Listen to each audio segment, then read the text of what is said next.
அருமையான கர்த்தருடைய பிள்ளைகளே, ஆண்டவர் இயேசுவின் விலையேற பெற்ற நாமத்தினாலே வாழ்த்துக்களை தெரிவிக்கிறோம். இந்த நாளிலும் ஆண்டவருடைய கரம் உங்களை ஆசீர்வதிப்பதாக. ஒரு அருமையான வேத வசனத்தை நான் வாசிக்கிறேன். பிலிப்பியருக்கு எழுதின நிருபம் 3ஆம் அதிகாரம் 16வது வசனத்திலே, ஆகிலும் நாம் எதுவரையில் தேறி இருக்கிறோமோ அது முதல் ஒரே ஒழுங்காய் நடந்து கொண்டு ஒரே சிந்தையாய் இருப்போமாக. நாம் எதுவரையில் தேறி இருக்கிறோமோ, கிறிஸ்துவை எவ்வளவு கற்றிருக்கிறோமோ, ஆண்டவரோடு எவ்வளவு நெருங்கி இருக்கிறோமோ, அதே லெவலில் இன்னும் அதிகமாய் வளர்ச்சி அடைய நாம் பிரயாசப்பட வேண்டும். வேத வசனம் 2000 வருஷங்களாக பிரசங்கிக்கப்பட்டு வருகிறது. இந்த வசனத்தை வாசிக்க வாசிக்க இன்னும் புதிய புதிய செய்திகள் கிடைத்து கொண்டே இருக்கிறது. வேத வசனம் ஒரு ஆழமான கடல். அதில் இறங்கி முத்துக்களை தேட ஆரம்பிக்கும் போது புதிய புதிய முத்துக்கள் கிடைக்க ஆரம்பிக்கும். ஆனால் நம்முடைய சில மனநிலைகள் எப்படிப்பட்டது? நான் ரொம்ப வருஷம் விசுவாசி, வேத வசனம் எனக்கு அத்துப்படியா தெரியும், நிறைய செய்திகளை கேட்டிருக்கிறேன், நிறைய கற்றிருக்கிறேன், நான் அடைந்தாயிற்று, நான் முழுவதும் தேறிவிட்டேன் என்று சிலர் எண்ணுகிறபடி நாம் எண்ணாதபடிக்கு அப்போஸ்தலனாகிய பவுல் இங்கு ஒரு அழகான காரியத்தை கற்றுக் கொடுக்கிறார். பிலிப்பியர் 3ஆம் அதிகாரம் 12வது வசனத்திலிருந்து வாசிக்கும் போது, நான் அடைந்தாயிற்று அல்லது முற்றிலும் தேறினவனானேன் என்று எண்ணாமல் கிறிஸ்து இயேசுவினால் நான் எதற்காக பிடிக்கப்பட்டேனோ அதை நான் பிடித்து கொள்ளும்படி ஆசையாய் தொடருகிறேன். சகோதரரே, அதை நான் பிடித்து கொண்டேன் என்று நான் எண்ணுகிறதில்லை. ஒன்று செய்கிறேன், பின்னானவைகளை மறந்து முன்னானவைகளை நாடி கிறிஸ்து இயேசுவுக்குள் தேவன் அழைத்த பரம அழைப்பின் பந்தய பொருளுக்காக லக்கை நோக்கி தொடருகிறேன். ஆகையால் நம்மில் தேறினவர்கள் யாவரும் இந்த சிந்தையாய் இருக்க கடவோம். அப்போஸ்தலனாகிய பவுல் கமாலியலின் பாதத்தருகே நியாயப்பிரமாணத்தை முழுவதும் கற்றுக்கொண்டவர்.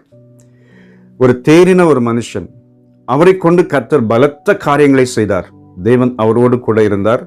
அப்போஸ்தலர்களுக்கு நிகராக தேவன் அவரை பயன்படுத்தினார். இப்படிப்பட்ட மனுஷன் சொல்கிறார், நான் அடைந்தாயிற்று, தேறினவனானேன் என்று எண்ணுகிறதில்லை. என் ஆண்டவர் என்னை எதற்காக பிடித்தாரோ அதை நான் பிடித்து கொள்ளும்படி ஆசையாய் தொடருகிறேன். நமக்குள்ள ஒரு வாஞ்சை என்னவென்றால், நான் முழுசும் தேறிவிட்டேன், எல்லாம் எனக்கு தெரியும் என்கிற எண்ணம் வராதபடிக்கு நான் இன்னும் ஆவிக்குரிய வாழ்க்கையிலே வளர்ச்சி அடைய வேண்டும். ஆவிக்குரிய வாழ்க்கையில் மட்டும் ஒரு மன நிறைவை அடையக்கூடாது. இன்னும் நான் கிறிஸ்துவை கற்றுக்கொள்ளணும், இன்னும் ஆண்டவற்றை நெருங்கணும், இன்னும் என் ஜெப வாழ்க்கை வேணும், இன்னும் எனக்கு அபிஷேகம் வேணும், இன்னும் நான் அவரை ஆராதிக்கணும், இன்னும் அவரை தொழுது கொள்ளணும், இன்னும் வேத வசனத்தின் ஆழத்துக்குள்ள நான் போய்கிட்டே இருக்கணும், இன்னும் அவருடைய செய்திகளை கேட்கணும், அவரை பிரசன்னத்தை உணரும். இது போதாது எனக்கு. இந்த சிந்தையோடு கூட நாம் எப்பொழுதும் கிறிஸ்துவோடு நெருங்க ஆரம்பித்தால், மானானது நீரோடைகளை வாஞ்சித்து கதறுவது போல தேவ பிரசன்னத்தை தேடி தேடி நாம் ஆண்டவருடைய சமூகத்தை நாடுவோமானால், இந்த சிந்தையோடு இருந்தால் நிச்சயம் முதலாவது தேவனையும் அவருடைய ராஜ்யத்தை நீதியும் தேடுங்கள், அப்பொழுது இவைகளெல்லாம் கூட கொடுக்கப்படும் என்று சொன்ன வார்த்தையின்படி அவரை அதிகமாய் தேடுகிறதுனாலே மற்ற எல்லா காரியத்திலும் கர்த்தர் அற்புதம் செய்ய ஆரம்பிப்பார். கர்த்தருடைய பிள்ளைகளே, இன்னைக்கு நம்முடைய வாழ்க்கையிலே அப்போஸ்தலனாகிய பவுல் ஒரு காரியத்தை கற்றுக் கொடுக்கிறார். இது போதும் என்கிற மனநிறைவு வேண்டாம். இன்னும் நீங்க வளர்ச்சி அடையணும். இந்த சிந்தையை மட்டும் உங்க சிந்தனையில கொண்டு வாங்க. நீங்க எதுவரைக்கும் தேறி இருக்கிறீங்களோ, எதுவரைக்கும் நீங்க ஆண்டவரை கற்றிருக்கிறீங்களோ, எதுவரைக்கும் உங்களுடைய ஜெப வாழ்க்கை இருக்கோ, எதுவரைக்கும் உங்க மேல இருக்க அபிஷேகம் இருக்கோ, அதே லெவல்ல இன்னும் வளர்ச்சி அடைய பிரயாசப்படுங்கள். உங்கள் ஆவிக்குரிய வாழ்க்கையிலே சோர்ந்து போய் குறைந்து விடாதிருங்கள். தேவனுடைய பிள்ளைகளே, நாம் இந்த கடைசி காலத்தில் வாழ்கிறோம். நாம் கிறிஸ்துவுக்குள் இன்னும் வளர்ச்சி அடையணும், இன்னும் பெருகணும், இன்னும் வேத வசனத்தை வாசிக்கணும், இன்னும் கர்த்தருக்காக எதையாக செய்து கொண்டே இருக்கணும். அப்படிப்பட்ட ஒரு எண்ணத்தை நமக்குள் கொண்டு வருவோமானால் நிச்சயம் நம்முடைய ஜீவியம் ஆசீர்வாதமாக இருக்கும். ஆண்டவருடைய வருகையிலே அல்லது நம்முடைய முடிவிலே நித்திய ஜீவனை சுதந்திரிப்போம். ஆக இதற்கு எதிர்மறையான எண்ணங்கள், சில சூழ்நிலைகளை நான் பார்த்திருக்கிறேன். எல்லாம் எனக்கு தெரியும் பிரதர், நீங்க என்ன சொல்றது, எல்லாம் எனக்கு தெரியும், இப்படி சிலர் சொல்லுகிறது உண்டு.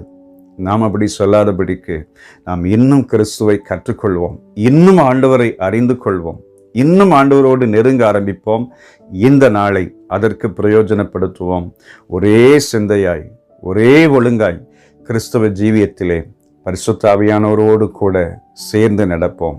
கர்த்தர் இந்த நாட்களை நமக்கு ஆசீர்வதித்து தருவார். நாம் ஒன்று சேர்ந்து ஜெபிக்கலாமா?